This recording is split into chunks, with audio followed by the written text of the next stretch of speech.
المغربي، ما تلتهاوش بالجزائر. الجزائر ليست عدوة لكم، واحنا لو ندخلوا معكم في حرب راح تخلصوها انتم.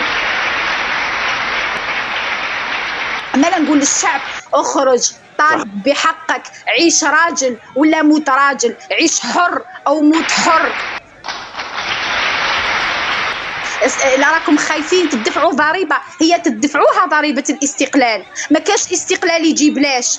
بصح اعفس على قلبك، عفس على قلبك وضرب. حنايا نهار عفسنا على قلبنا وخرجنا فرنسا، دفعنا الثمن، دفعناه غالي، بس عشنا اسياد، عشنا احرار. العالم الكل يحسب لنا 1000 حساب.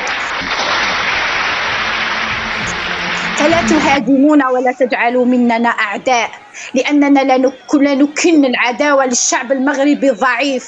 إذا أراد أن يعيش مستقلا، أن يعيش في ديمقراطية، سنكون أول الداعمين، لأننا نعرف ثمن الحرية. احنا جربنا كيفاش دفعنا باش جبنا الاستقلال، باش جبنا الحرية. ما تجيش تهدر على حرب مع الجزائر وانت في حياتك ما درتش حرب، باش تعرف غير تقمع الشعب.